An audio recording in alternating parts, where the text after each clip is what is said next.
سبحانك لا علم لنا إلا ما علمتنا. أعزائي طلاب الصف الأول الإعدادي، أهلا وسهلا بكم. من كتاب الأضواء هنحل محافظة سوهاج، المحافظة رقم 20 على الجبر. تعالوا بينا نبدأ.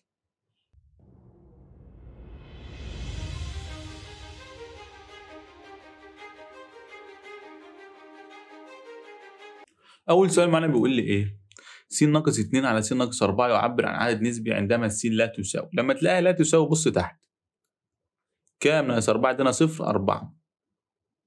يعني لو هي سالب 4 خليها موجب 4، ولو هي موجب 4 كنت خليها سالب إيه؟ 4.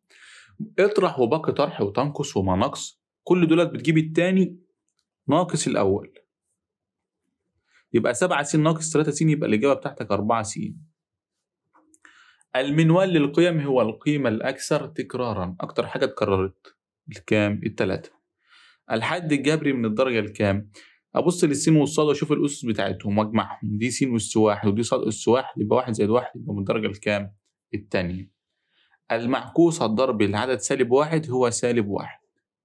معكوس الضرب للواحد 1 وللسالب 1 برضه سالب 1. السؤال السادس بيقول لي إذا كان ترتيب الوسيط لمجموعة من القيم هو الرابع.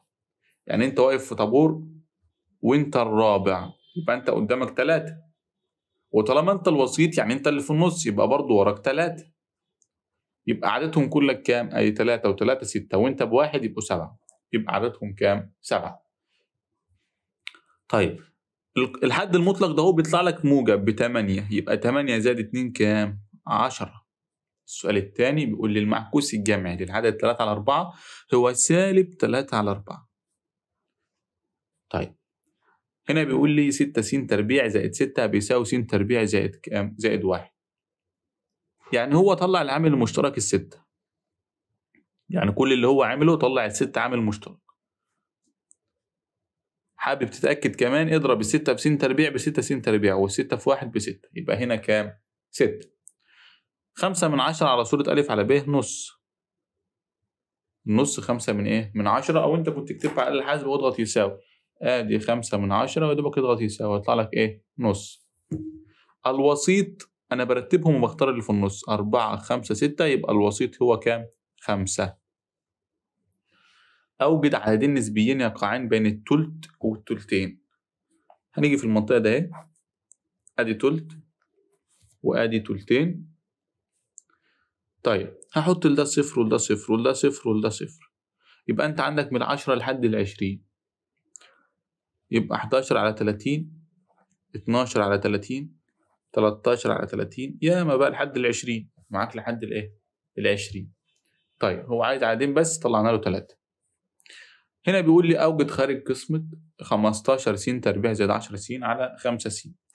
يعني دي هتنقسم على 5 س ودي هتنقسم على 5 س. 15 على 5 فيها 3 س أس 2 على س فيها س.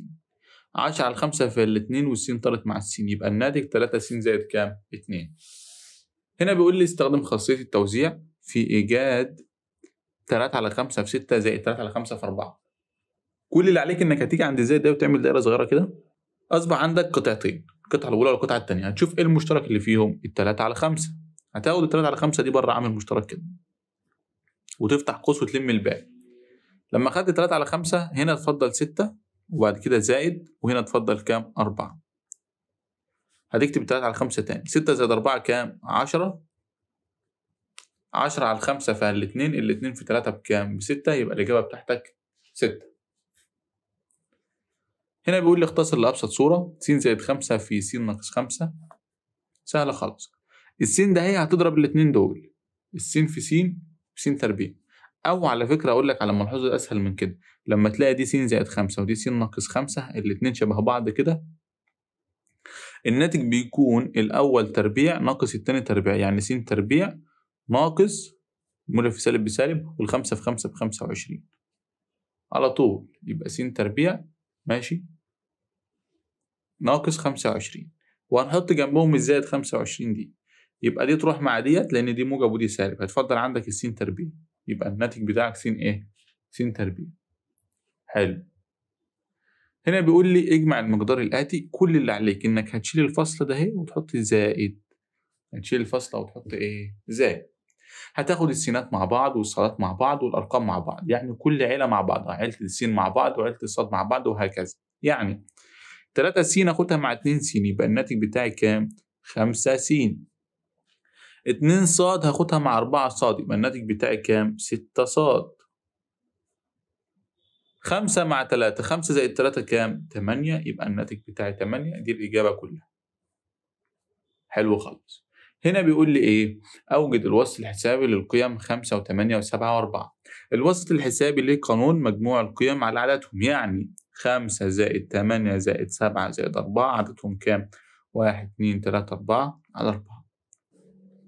نعملها بآلة الحاسبة. أدي 5 زائد 8 زائد 7 زائد 4 على عددهم 4 واضغط يساوي. طلع الوسط الحسابي كام؟ 6. يبقى الوسط الحسابي عندك 6. بكده تكون انتهت محافظة سوهاج، محافظة سهلة جدا جدا. ما تنسوش تعملوا لايك للفيديو واشتراك للقناة، وانتظروا باقي حل المحافظات إن شاء الله. والسلام عليكم ورحمة الله وبركاته.